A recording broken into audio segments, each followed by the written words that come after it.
Okay, इस video में हम एक रिक्वायरमेंट और सॉल्यूशन डॉक्यूमेंट करने जा रहे हैं। सॉल्यूशन जो उसको दिया गया वो टेम्पलेट एलोकेशन के थ्रू दिया गया।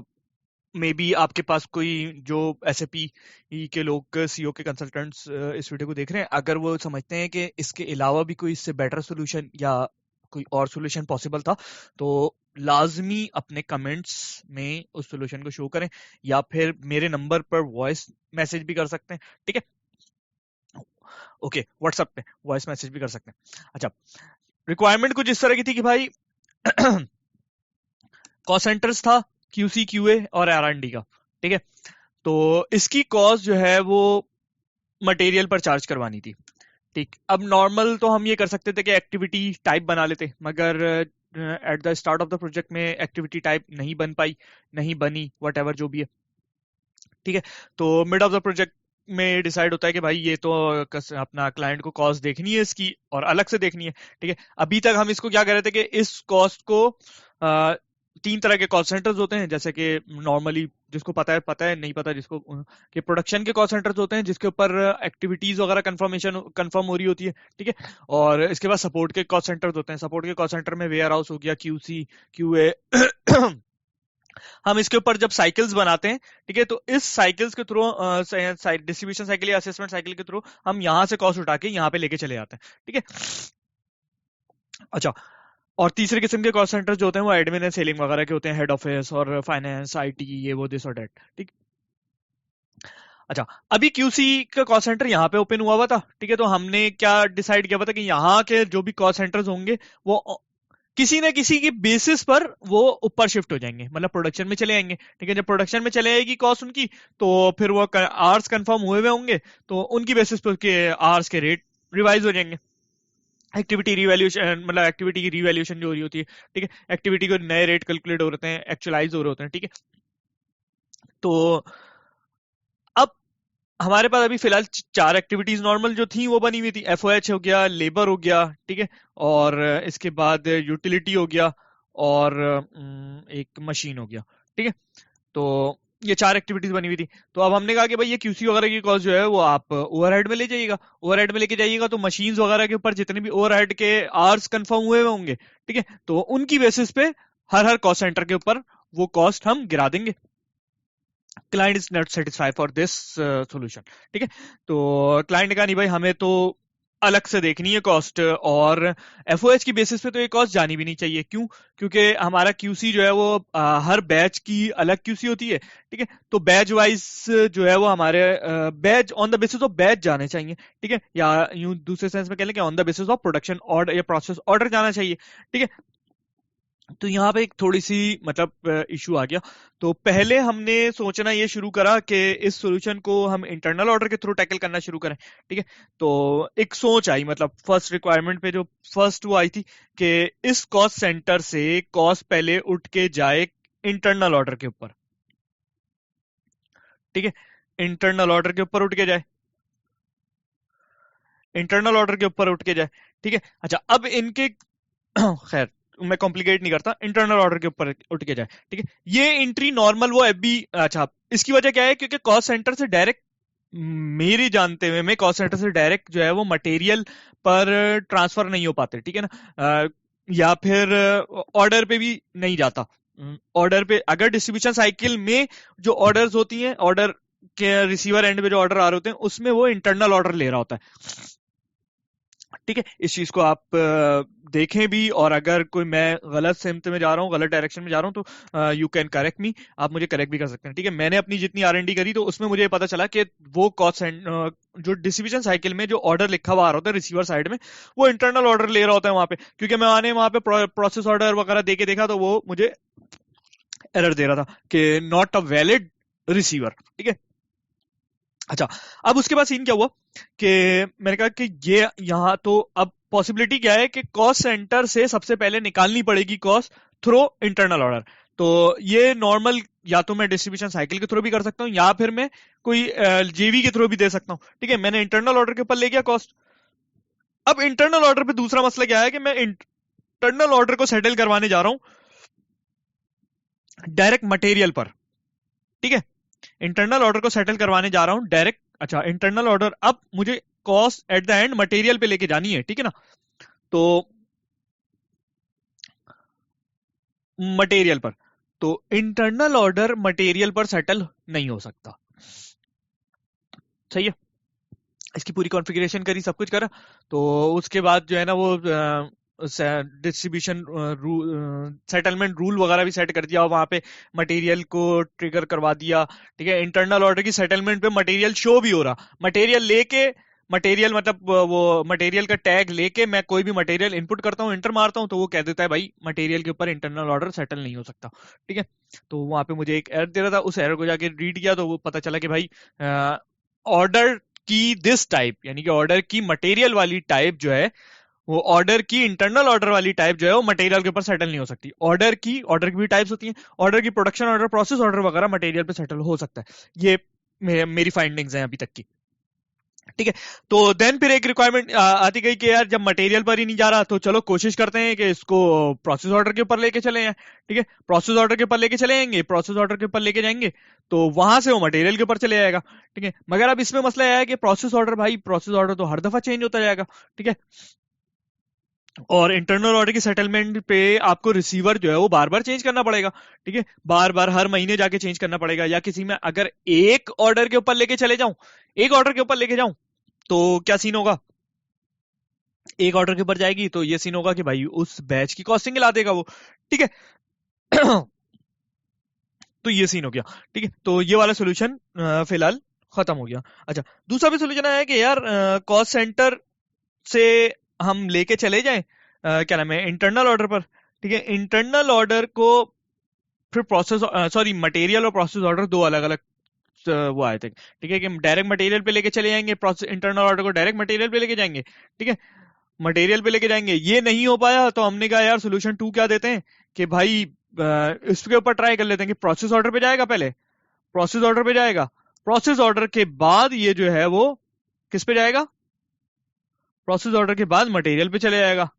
ठीक है, तो ये वाला सोल्यूशन भी क्यों नहीं हो पाया, क्योंकि प्रोसेस ऑर्डर के नंबर्स बहुत ज्यादा आ रहे थे, तो ये सोल्यूशन पॉसिबल नहीं हो पाया। ठीक है, तो हमने फिर ये करा कि भाई try to find a third solution, या कुछ और देखा जाए, इस तरह नहीं हो रहा। ठीक, तो इंटरनल ऑर्डर की सोच दिमाग में आई। ठीक है, ओ सॉरी, टेम्पलेट एलोकेशन की सोच दिमाग में आई। ठीक, कि इस चीज को हम टेम्पलेट एलोकेशन के थ्रू राउट करवाने की कोशिश करते हैं कि टेम्पलेट एलोकेशन, अच्छा टेम्पलेट एलोकेशन का फॉर्मेट कुछ इस तरह होता है कि कॉस्टिंग शीट कॉन्फ़िगर होती है। ठीक है, कॉस्टिंग शीट पर टेम्पलेट एलोकेशन असाइन होता है, टेम्पलेट एलोकेशन असाइन होता है। ठीक है, टेम्पलेट एलोकेशन ओवरहेड की जो है, ओवरहेड की या समथिंग जो है ना वो लग जाती है MM02 पे, मटेरियल मास्टर पे। ठीक है, ओवरहेड ग्रुप होता है आई थिंक, ग्रुप। ठीक है, ओवरहेड ग्रुप जो है वो MM02 के ऊपर लग जाता है। कॉस्टिंग वन के टैब के अंदर जो है ना ये आपको एक फील्ड नजर आ रही होगी। ठीक, अच्छा, अब ये वर्किंग किस तरीके से करती है देखें। अब सबसे पहले तो हम बात कर लेते हैं टेम्पलेट एलोकेशन है क्या। टेम्पलेट एलोकेशन मेनली जो है वो आपका एक्टिविटी टाइप समझ लें आप, is similar to activity type. सही है, बिल्कुल एक्टिविटी टाइप की थ्रो की तरह से वर्किंग करती है, मगर एक्टिविटी टाइप और template allocation same as activity type, activity type. ठीक है, सेम एज एक्टिविटी टाइप, ये राउटिंग से राउट होके काम करती है, नो राउटिंग, ये राउटिंग से नहीं होती। ठीक है, इसको हम मटेरियल मास्टर में डिफाइन कर रहे होते हैं। ठीक है ना, राउटिंग एक्टिविटी टाइप को हम क्या करते हैं कि हर मटेरियल का एक अलग राउटिंग बनाते हैं। ठीक है, और वो वहां से ट्रिगर होती है एक्टिविटी टाइप। ठीक है, टेम्पलेट एलोकेशन कहां से ट्रिगर होती है, हर मटेरियल के मटेरियल मास्टर में ओवरहेड ग्रुप दे देते हैं तो ये वहां से ट्रिगर होती है, सिंपल। ठीक है, अच्छा, बाकी तकरीबन सारे काम एक जैसे होते हैं, इसमें भी KP26, इसमें भी एक एक्टिविटी टाइप बनती है, एक्टिविटी टाइप का मास्टर डाटा क्रिएट होता है। ठीक है, और इसमें भी मास्टर डाटा एक एक्टिविटी टाइप का क्रिएट होता है, ठीक है। इसमें भी KP26 से या KP06 वट, मैं इसको यूं कह देता हूं कि इसमें प्लान देना होता है कॉस्ट सेंटर और एक्टिविटी टाइप की बेसिस पे, ठीक है। सेम इसी तरह इसमें भी प्लान देना होता है कॉस्ट सेंटर और एक्टिविटी टाइप की बेसिस पे, ठीक है। अच्छा, अब इसमें एक्चुअलाइजेशन कैसे होती है कि भाई COR11N, CO11N सही है, या COR6N, COR6N से जो है वो एक्टिविटी कंफर्म होती है, ठीक है। यहां पर प्लान CPT123, ठीक है। टेम्पलेट एलोकेशन बनती भी यहीं पर है, जब बन रही होती है तो वहां पर हम प्लान प्लान क्वांटिटी दे रहे होते हैं, ठीक है, और साथ में एक्चुअल क्वांटिटी भी दे रहे होते हैं, ठीक है। अच्छा, अब देखिए एक्चुअल क्वांटिटी वहां पे फॉर्मूले की बेसिस पे भी दी जा सकती है, वो एक पूरी प्रॉपर साइंस है, वो मैं अभी उसके ऊपर डिस्कस नहीं कर रहा, ठीक है। हम अभी बात करेंगे हमने अपनी इस रिक्वायरमेंट को टेम्पलेट एलोकेशन के थ्रू किस तरीके से टैकल किया।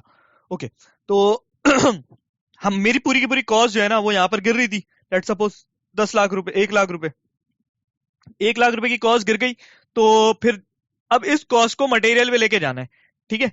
तो रिक्वायरमेंट को मैं यहां पे ले आता हूं टेम्पलेट एलोकेशन वाली लाइन में, ठीक है। अच्छा, अब हमने करा क्या कि इस मटेरियल के कितने ऑर्डर्स बने, ठीक है, हमें सबसे पहले ये चाहिए, ठीक है, कितने ऑर्डर्स बने ये चाहिए, ठीक। अच्छा, जो टेम्पलेट एलोकेशन ट्रिगर होती है वो आपकी कॉस्ट एस्टिमेट की स्क्रीन के ऊपर भी हो सकती है, ठीक है, और प्रोसेस ऑर्डर की स्क्रीन पे भी हो सकती है। वो कॉन्फ़िगरेशन करते हुए हम बता रहे होते हैं कि किस की कॉन्फ़िगरेशन कर रहे हैं, कॉस्ट एस्टिमेट की या प्रोसेस ऑर्डर की, ठीक है। मैंने कहा प्रोसेस ऑर्डर की कॉन्फ़िगरेशन में क्या करो कि तुम प्लान जो क्वांटिटी है ना, plan quantity activity type QC, cost centre QC, QA कर दो इसको, ठीक है, एक्टिविटी टाइप और कॉस्ट सेंटर, यानी प्लान क्या देना है, एक्टिविटी टाइप QC और कॉस्ट सेंटर QA। इस पर प्लान क्वांटिटी जो है ना 1 दे दो, ठीक है। तो प्लान क्वांटिटी हो गई, प्लान क्वांटिटी का मेरे पास अभी फिलहाल कोई काम नहीं कर रहा मैं इस पे ना, ठीक है। अच्छा, इसके बाद एक्चुअल क्वांटिटी पे क्या करो, एक्चुअल क्वांटिटी पे भी सेम यही काम करो, ठीक है, एक्चुअल क्वांटिटी पे भी सेम यही काम करो। और जब मैं एक्टिविटीज QC की एक्टिविटी कंफर्म कराने जाऊंगा ना, तो वो क्या करेगा, हर ऑर्डर के ऊपर quantity 1 at the rate of 1, at the rate of 1 जो है वो क्या कर देगा, क्वांटिटी मेरी गिरा देगा ऑर्डर के ऊपर, ठीक है। इससे मैं क्या हासिल कर रहा हूं, at the end of the month मेरे पास नंबर ऑफ ऑर्डर्स ऑटोमेटिक हो गए, ठीक है ना। नंबर ऑफ ऑर्डर्स कैसे होगा कि अगर मेरे 10 ऑर्डर बने या 100 ऑर्डर बने, तो हर ऑर्डर के ऊपर मेरी QC की एक्टिविटी एक कंफर्म हुई है, ठीक है। अब मैं अगर QC के कॉस्ट सेंटर की रिपोर्ट में जाके, वो 611 वाली रिपोर्ट में जाके देखूंगा, तो अगर मेरे पास 100 ऑर्डर बने हुए होंगे तो वो कह रहा होगा कि मुझे एक्टिविटी के जो आवर्स कंफर्म हुए हैं वो 100 हुए हैं, ठीक है। अच्छा, अब इससे मेरा क्या फायदा होगा, जब मैं KSS2 और KSII चलाऊंगा, ठीक है, तो इस कॉस्ट सेंटर को मैं प्रोडक्शन कर दूंगा, ठीक है ना। पहले हमने बात करी थी, ये कॉस्ट सेंटर यहां पर खुला हुआ था सपोर्ट में, ठीक है। तो मैं इस कॉस्ट सेंटर, या तो मैं इसको सपोर्ट में, इसको ही सपोर्ट में खोल दूंगा, या फिर मैं इन 3 कॉस्ट सेंटर्स के बदले में ऊपर एक कॉस्ट सेंटर खोल लूंगा, ठीक है। उस तीनों की कॉस्ट उठा के वहां चले जाएगी, वहां पर ये सारी कैलकुलेशन हो रही होगी, ये वाली सारी कैलकुलेशन हो रही होगी, ठीक है। तो KSS2 पे मैं क्या कर रहा हूँ, मेरी स्प्लिटिंग हुई, और KSII पे जब मेरे रेट कैलकुलेट होंगे तो मेरी कॉस्ट आ रही होगी इधर से 1 लाख रुपए, ठीक है, कॉस्ट आ रही होगी इधर से 1 लाख रुपए, और आवर्स कंफर्म जो है वो 100 आ रहे होंगे, ठीक है। तो इसको वो क्या करेगा, डिवाइड करेगा दिस 1000 रुपए पर ऑर्डर के ऊपर मेरी QC की कॉस्ट है, ठीक है। अब मेरे जितने नंबर ऑफ ऑर्डर्स बढ़ते जाएंगे, मेरी QC की कॉस्ट कम होती जाएगी ऑर्डर पे, ठीक है। Number of order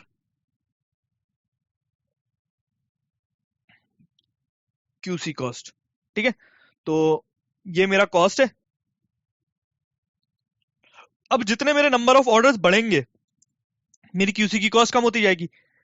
at the end मुझे क्या करना है, मुझे ये जो पर ऑर्डर कॉस्ट है, ठीक है, वो मुझे मटेरियल के ऊपर लेके जानी है या ऑर्डर के ऊपर लेके जानी है, ठीक है। जब मैं रेट रिवैल्यूएट करूंगा सीओ कॉन 2 से या फिर एमएल के टाइम पे भी, ठीक है, तो वहां पर मेरे हर ऑर्डर के ऊपर जो 1 रुपये थे मौजूद, प्लान प्लान क्वांटिटी एक थी और रेट भी 1 रुपये था, ठीक है, तो वो उस रेट को रिवैल्यूएट कर देगा 500 के रेट के हिसाब से। यानी कि इस कॉस्ट सेंटर की कॉस्ट मेरी हर ऑर्डर के ऊपर ब्रेक होकर वो यहाँ पर मटेरियल पर पहुंच जाएगी। तो बेसिकली ये एक सॉल्यूशन सजेस्ट किया है जिसकी मैं पूरी टेस्टिंग कर चुका हूं अपने पास, ठीक है। फिलहाल मैं सिस्टम शो नहीं कर रहा, ओके। तो मैं कोशिश करूंगा मेरे पास जो आइडियाज है मैं उसके ऊपर भी इस पूरे सिनेरियो को कॉन्फ़िगर करके मैं वो सिनेरियो रन करके भी दिखा दूं कि किस तरीके से ये सॉल्यूशन वर्क कर रहा है, ठीक है। तो उम्मीद है आपको वीडियो पसंद आई होगी। Thanks for watching. और अगर आपके पास इस रिक्वायरमेंट के लिए कोई भी दूसरा सॉल्यूशन है तो प्लीज काइंडली शेयर करें, व्हाट्सएप पे कर दें, इसी चैनल पर नीचे जो है वो कमेंट लिख के कर दें, वट एवर जिस तरह से भी अगर अपना चैनल बना के चीजें शेयर करना चाहें तो वो कर दें। शेयर करें, अपने पास ना रखें, शेयर करें। Thanks for watching.